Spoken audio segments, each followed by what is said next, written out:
santam de mbégte di leen dalal ci iRadio ITV de mbégte tey dalal suñu studio Pape Béranger Ngom Pape Béranger Ngom mooy président association des professionnels de l'hôtellerie et de la restauration du Sénégal membre du conseil national du tourisme Pape Béranger Ngom ñu ngi lay nuyu di la dalal ci studio iRadio ITV secteur restauration fa ngeen toll. waaw di jaajëfal ñëpp ñi lay seetaan ak les téléspectateurs de iRadio di am mbégte ñëwaat fii ci kër gi vraiment di am contenté aussi jàll ak yow pour ñu waxtaan ci wàllu tourisme. Bon, le secteur du tourisme il est là ñëpp xam nañ ne le tourisme moom c'est un secteur à haute portée commerciale je pense que li ci gën rek mooy ñu téye ko comme ni ñu ko war a téye mais quand on le relègue au second plan secteur boo xam ne c'est le poumon il fait partie des poumons économiques du pays defe naa ne secteur bu am solo ci Sénégal la. Est-ce que tourisme mu ngi dox Sénégal.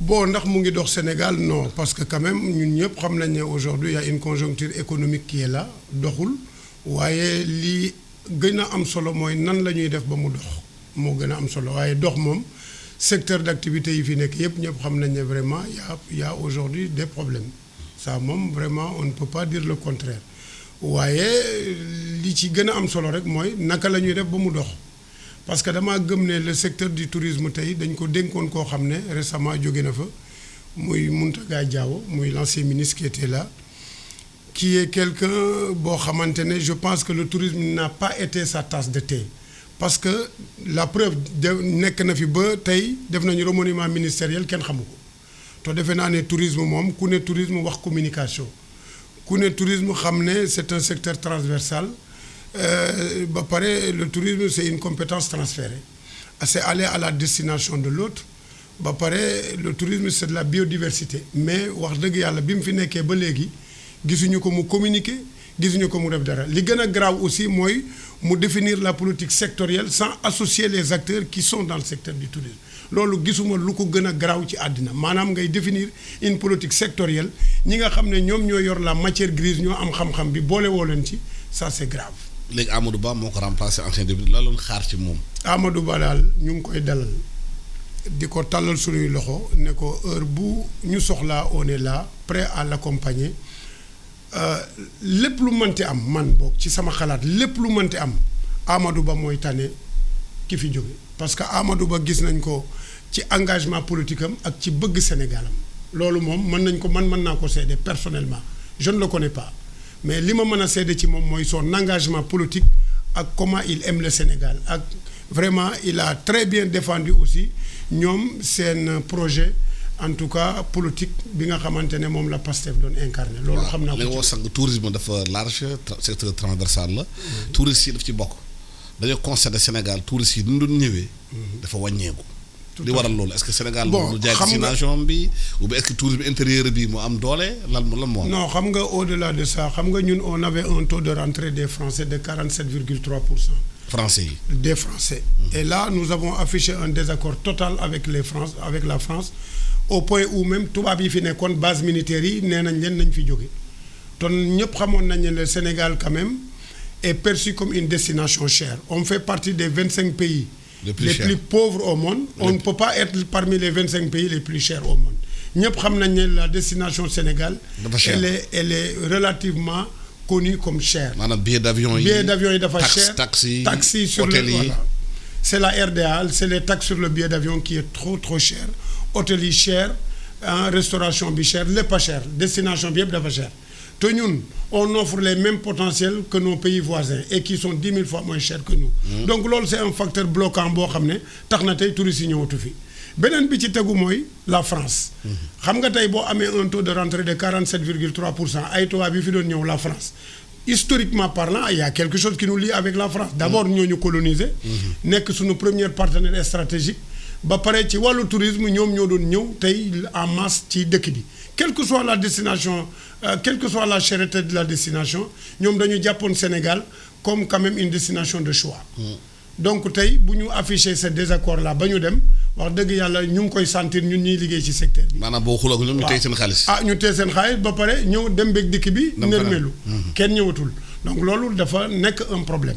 kooku facteur bu bloquant la beneen bi ci tegu mooy la cherté de la destination Sénégal tout le monde en parle aujourd'hui Sénégal il n'est pas normal que mënuñu sax def 1 million de touristes par an aujourd'hui quand tu vois Sénégal mosul am guerre xamuñu attentat xamuñu benn ñaawte stabilité am lépp. am na stabilité politique am na sur le côté social également dëkk bi on a l'hospitalité la teranga sénégalaise en tout cas lépp li nga xam ne dëkk mu ngi koy incarner dëkk boo xam ne normal na mu ngi koy incarner Sénégal a ngi koy incarner mais léegi nag le problème mooy pourquoi tourisme tey mënuñu am sax 3 à 4 millions de touristes par an. Et sur le plan des kii maanaam des infrastructures sur le plan aussi de potentiel am nga ko. non on est boo demee par exemple les îles du Saloum c'est merveilleux nu mu rafetu Casamance boo demee Kazalika le nord du pays soo demee Kazalika c'est am na atu. xam nga tey mais da ko exploité wul. xam nga tey le Sénégal a 6 pôles touristiques les pôles touristiques sont animés par les syndicats d'initiative 6 pôles touristiques yëpp boo xoolee tey nermelu na Dakar la fii qui a le tourisme d'affaires tu as Dakar tu as Thiès tu as Fatick tu as Tambacounda tu as Saint-Louis et cetera et cetera donc nous avons 6 pôles touristiques yoo xam ne tey pôle boo ci jël tey y a problème kenn ñëwatul. mënuñu sax développer tey sunu écosystème bi amoon au niveau de Tambacounda ak Fatick donc de ce point de vue là je pense que il va falloir refaire ce qu'on appelle les assises nationales du tourisme s'asseoir autour d'une table appeler toutes les parties prenantes ñu toog waxtaan définir une politique sectorielle ut benn feuille de route ñu xam ne fii kat fekk nañ tourisme fii lañ ko bëgg a yóbbu. ku ci nekk indi xalaatam on gère dans la collégialité xam nga ñu bañ a gérer dans l'individualité wala ñu ne nañu associer le patronat rek bàyyi acteurs yi le patronat c'est pas des enfants de cœur c'est des investisseurs. Ils viennent investir mais c'est pas pour autant que ñoo gën a xam secteur bi ñi nga xam ne moom lañ jàng ba am ay seen ay lijaasa. il y a aussi la vente destination Sénégal boo génnee bitim réew du demee mel ni France yi métro bi da nga gis waa Tunisie waa Maroc affiche yi nekk ci métro yooyu mais doo gis Sénégal. non xam nga loolu waxoon naa ko nee naa leen il faut rouvrir les bureaux de promotion touristique vers les marchés émetteurs. xam nga tey France c'était notre marché émetteur mais tey à part la France xam nga tey yàgg naa ko wax sur les plateaux de télévision ma ne leen ubbi nañ bureau de promotion touristique aux États-Unis qui nous sert à rien doo dox Sénégal fii ba gis benn américain di doxantu fii wala mu dem ci benn restaurant wala ci benn hôtel tey di fa def. dans les pays arabes aussi. Est-ce que tu comprends maintenant il faut charteriser les Émirats arabes ñu del fa ut ñoo xamante ne ñu ut fa bureau de promotion touristique l'OMT se trouve en Espagne on n'a même pas de bureau de promotion touristique là-bas. Et c'est grave. L'Organisation mondiale du tourisme se trouve en Espagne le Sénégal n'a même pas de bureau de promotion touristique. Italie demoon nañ fa bu ñuy def la promotion de la destination di fa def benn salon mais c'est un tubaab de bon teint qui vendait la destination Sénégal mel na amuñu ay sénégalais yu mën a dem foofu tey di jaay. mos naa lire ci benn journal bi Afrique du Sud bëggee jaay destination sud-africaine aux Anglais ñoom dañu invité ay taximan anglais pendant 2 semaines ñëw Afrique du Sud visiter jox na lépp defal na lépp. mais bu ñu taximan ne bu ñu ñibbisee ils ont tellement parlé d'Afrique du Sud que le tourisme a bondi de 17%. waaw stratégie la yooyu. mais c'est des bonnes stratégies parce que quand même ñëpp xam nañ ne tey lépp lu laal transport xam nga le tourisme c'est un secteur transversal. Il touche beaucoup de secteurs et de sous-secteurs. xam nga tey le transport mënoo ko génne ci tourisme. comme j'ai dit architecture gouvernement bi ni ñu ko tëggee dañu waroon a associer le tourisme et les transports aériens parce que ça va de pair. parce que c'est aller à la destination de l'autre. day jóge ci dëkk ñëw ci dëkk la kon waroon nañ ko boole. ba tax na comme tu dis c'est un très bon c'est un exemple palpable tey jël ay taximan jaayloo leen destination Sénégal. moo gën tey nga jël des intellectuels yóbbu leen tey ci ay dëkk ne leen jaay leen destination bi ñu toog foofu ñu leen di jox ay xaalis. ay séminaire naan café rek. voilà ñuy ñëw toog ci dans les cafés di naan café rek xamuñu sax nu ñuy jaayee destination Sénégal. Le tourisme demande beaucoup de communication. xam nga am nañ ministre mu ñëw fi ba jóge fi. kenn xamu ko c'est de la commerce xam nga c'est du commerce diplomatique. Le tourisme. c'est mën a jaay destination bi nekk un bilingue mën a làkk tubaab au niveau même de l'habillement dañ la koy jàngal mën a solu mën a làkk tubaab mën a jaay destination bi. mën a làkk anglais. mën a cadrer mën a waxtaan xam nga ubbeeku. c'est ça le tourisme. Il faut s'ouvrir loolu mooy tourisme bañ a xeeb xalaatu kenn ak ko nga xam ne mën na la apporter dara nga déglu ñëpp. waaye mënoo tëju rek jël benn secteur ne patronat bi kese laay waxal ñu lay wax lu la neex te yow doo xam nag bu boobaa boo ko defee vraiment secteur bi nga nekk aussi secteur restauration dañoo constaté borom restaurant yu bëri ci Dakar surtout ñu nekk ci corniche bu ndaw bi booy dem Almadies ñu bëri ñu ngi tëj nga ne nga ma jafe-jafe parce que nit ñi ñëwatuñu restaurant. non xam nga aujourd'hui loolu depuis le Covid man dama waxoon ne il faut faire en sorte de développer ce qu'on appelle le tourisme interne. Tourisme interne bi mooy le tourisme domestique mooy adapter le prix des restaurants et les hôtels au pouvoir d'achat sénégalais, ce qui permettra à tout un Sénégalais bu fa bëggee dem fa. Mais un Sénégalais qui gagne 300 000 francs bëgg a dem week-end avec ses enfants nga ne ko chambre d'hôtel yaa ngi jar 70 000 defe naa c'est un tiers de son salaire bu ko génnee bu ci fay ñaari chambre tey du dem. Au niveau de la restauration il faut aussi baisser les coûts en restauration tey boo bëggee jël dem ci benn restaurant ñu lay jaay filet de bœuf 9 000 10 000 15 000 mais kenn du fa dem.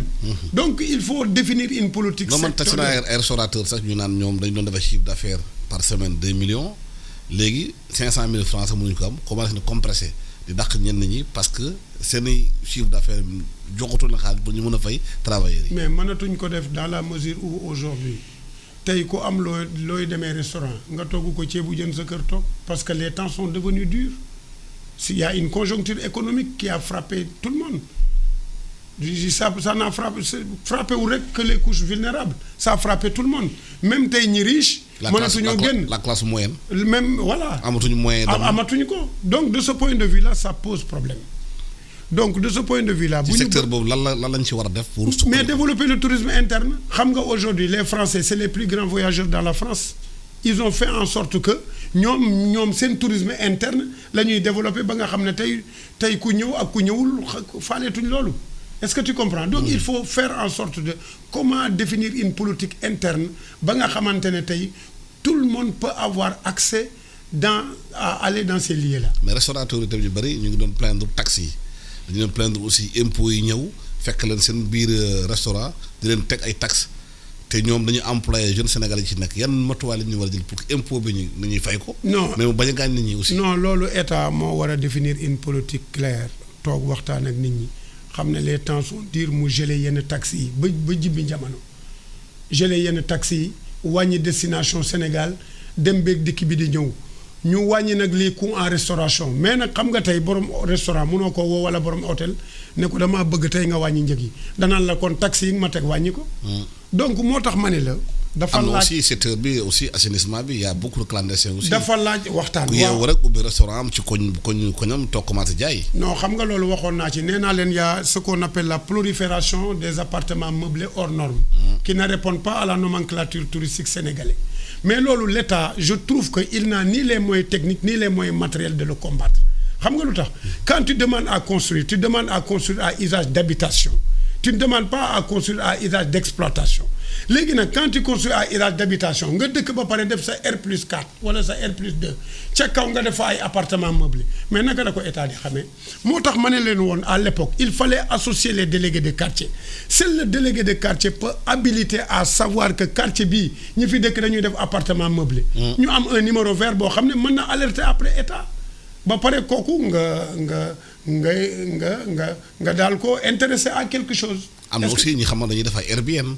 ay Airbnb internet bi. non xam nga la création bitim réew. Alassane yow rek loué ñëw xamul sax kuy loué foofu kan la. Alassane la création elle peut ne pas être interdite mais il faut la réglementer. dëkk dañ koy réglementer boo ko réglementé wul.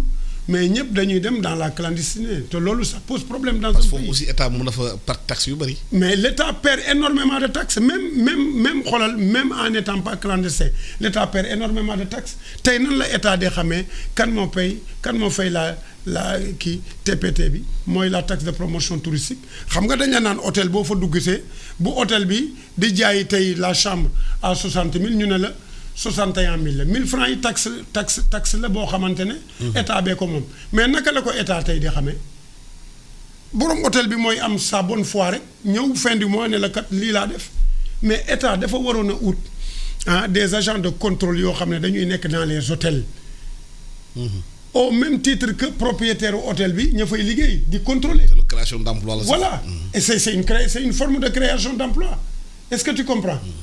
dañu war a am benn TPT boo xam ne ah boo ñëwee TPT bi mooy la taxe de promotion touristique mais dañu waroon a am benn terminal boo xamante ne boo ñëwee avec une empreinte digitale boo tegee tey sa loxo mu am foo xamante ne. dina fa mën a frapper ñu xam ne kat telle personne ñëw na tey ci hôtel boobu tey dëkk fa. bu fin du mois jotee mais l'État comptabilise borom hôtel bi comptabiliser ñu ne kat secteur u Dakar y a tant d'hôtels. tant d'hôtels yëpp ñu répertorier leen ci benn répertoire ne hôtel bu nekk def na lii hôtel bi ne def mais ça permettra à l'État de gagner beaucoup d'argent. Mais ce que l'État est en train de faire l'État perd de l'argent malheureusement. Mais nag mais l'État doit être à l'écoute des acteurs ñu waxtaan ak ñoom. wax leen lan la ñuy def ba mën a en tout cas assainir le secteur. Voilà. Mais borom restaurant yi nekk ci yenn gox yi gisuñu client gisuñu dara. te am nañuy charge. mais xam nga borom restaurant yi il faut nga xam ne bu hôtel doxul restaurant du dox. ñoo ànd parce que tey dañ la ne Sénégal à Dakar au Sénégal il y a 4 typologies d'hôtels. Il y a ce qu'on appelle les appart-hôtels, il y a les hôtels, il y a les restaurants, non, il y a les campements et les auberges.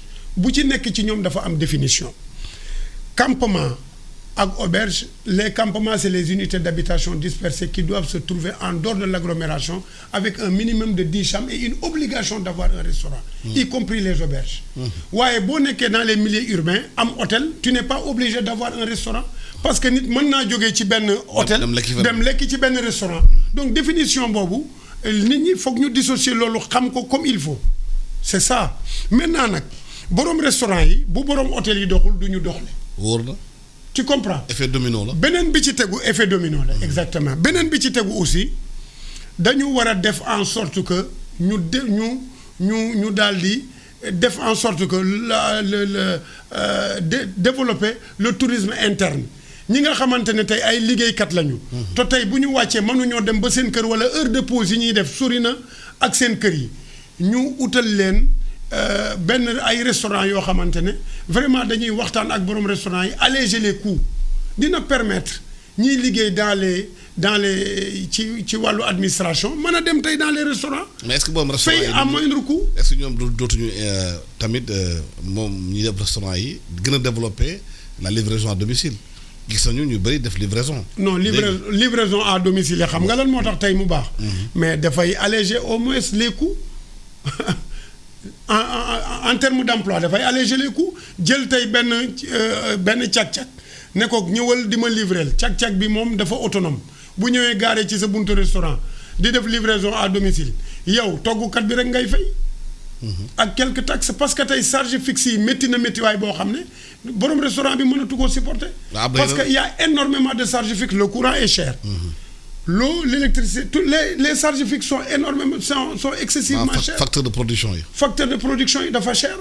ba pare boo ñëwee ñu indi la ay taxes chaque jour bu mairie bi ñëwul keneen ñëw na et cetera mais loolu Sénégal moo naqaree liggéey. mais on ne peut plus travailler dans ce pays-là il y a tellement de taxes. waaw livraison bi dafa am aussi benn enjeu bu ci nekk. oui dañu gis ay étrangers ñëw Sénégal di def livraison.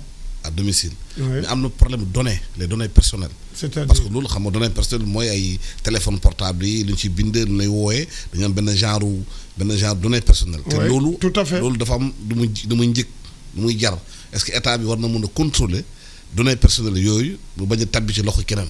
ah mais état mënu ko contrôler l'état ne peut pas avoir le contrôle de ça c'est-à-dire données personnelles yooyu xam nga tey ki bëgg ñu livrer ko bu wootee ne damaa bëgg ñu livrer ma.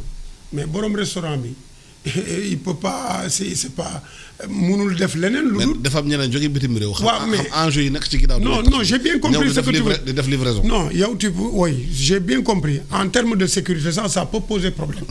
mais nag malheureusement ce n'est nullement interdit que ku jóge tey bitim réew en Afrique mën a ñëw tey exercer li Sénégalais bi tey di exercer fii mooy liggéey malheureusement.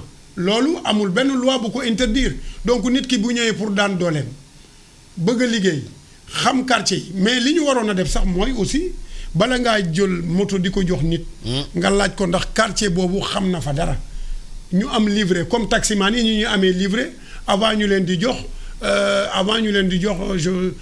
autorisation de conduire. Est-ce que tu comprends loolu aussi waroon nañ ko mën a réglementer mais dafa pëccoxoo ba nga xam ne tey bu état bëggee dugg ci réglementer loolu ça va poser des problèmes et l'état mettra des années pour pouvoir réglementer cela. dafa mel ne Jakarta man dafa laaj assise du tourisme. dafa laaj des assises nationales du tourisme. ku ci nekk joxe xalaatam ñu xool naka la ñuy def pour assainir ensemble le secteur ku ci ne indi xam-xamam ñu bañ a xeeb xam-xamu kenn. bañ a ñëw ne y a que le patronat hôtelier qu'on écoute man j'invite le nouveau ministre du tourisme mu invité ñëpp waxtaan ak ñëpp di déglu ñëpp pencoog ñëpp bu pencoog ñëpp il verra clair bu gisee nag lu leer mu définir une politique sectorielle boo xamante ne ñëpp ñoo ciy tënku bu ko defee mais tourisme dina ñëwaat parce que Sénégal quand même potentiel yi fi amul feneen. nous avons l'hospitalité on a le soleil de belles plages. xam nga nit ñi baax nañu on a la qualité une qualité vraiment de la main-d'œuvre incarnée xam nga yooyu yëpp vraiment c'est des potentiels requis yoo xam ne mais temps yi commencé na mooy problème de sécurité. non mais c'est normal hôtel yu mag dañu attaqué fii réew keroog gis nga attaque à main armée bu fa amoon. loolu tamit dafay xaw a tiital nit ñi bëri. gis naa ko xam nga maa njëkk a toog fii ci plateau bi fii sax laa toogoon. fustige cela ma ñaawlu ko trop un hôtel comme les Rio de Baobab warul woon a mën a am une légèreté au point où ay ñaawteef ay nit ñuy def ñaawteef dugg fa ba pénétrer ko ba def fa loolu. foofu rek am na yeneen hôtel am na yeneen hôtel de la place ba taxoon na état jëloon na la balle au rebond ba ne dafay yokku ce qu'on appelle la police touristique vers ces zones là man dama gëm ne ci 6 pôles touristiques yëpp dafa war a am une police touristique man loolu laa gëm. ba pare aussi l'état dafa war a am ay organes de contrôle yoo xam ne les hôtels de 3 à 4 à 5 étoiles parce que au-delà de 5 étoiles on les appelle les palaces dafa war a dem am ay organes de contrôle ba ñëw xool wàllu sécurité est-ce que l'hôtel est très bien sécurisé. ñiy liggéey ci sécurité bi aussi ñu jox leen ay moytu ay jumtuwaay yoo xam ne danañ mën a def seen liggéey convenablement. bañ a reléguer ñooñu di liggéey ci sécurité aussi au second plan. Les Sénégalais ont tendance à dire ñi nga xam ne bon c'est des sous-secteurs ay métiers yoo xam ne dañ ko jël à la légère métiers yooyu ñoo gën a am importance. muy wàllu chauffeur gardien ñiy def sécurité dans les hôtels les femmes de ménage les. ñoom les premiers contacts avec les touristes. c'est les premiers contacts les domestiques ba pare ak les guides touristiques. parce que guide touristique bi mooy njëkk a gis. touriste bi te moo koy mujjee gis aussi. ndax moo koy dalal te moo koy gunge aéroport donc ça c'est des métiers yooyu dañ leen a war a jox seen gëdd comme il faut parce que tey bu sécurité amee rek touriste bi dina am envie. mais est-ce que am na formation guide touristique am nañu formation. bien sûr ils ont des formations. c'est des bilingues ils ont des formations parce que d'abord ci làkk nasaraan bi dañuy dégg ay 3 ba 4 langues parce que tourisme quand même ñëpp xam nañu c'est un brassage culturel. ñëppay ñëw. Donc de ce point de vue-là ils ont de très très bonne formation ça moom je peux te le garantir. waaw Pape Béranger Ngom maa nga gërëm di la sant.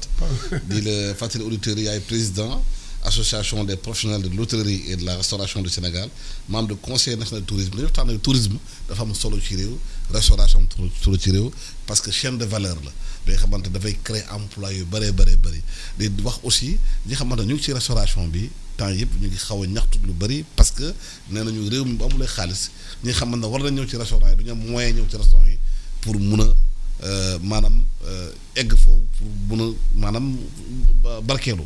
moo tax ñu war a bàyyi réew mi xaalis bi circulé. tout à fait mu dal nit ñi dañuy mën a aussi liggéey borom restaurant yi nekk ci mbedd yow tamit di employé sénégalais yi bëree bëri mën aussi fay ñoom seen salaire maa la gërëm di sant Ndiku Fall nekk ci technique bi ak Dami nekk ci vidéo bi ñu ñëw ak jàmm.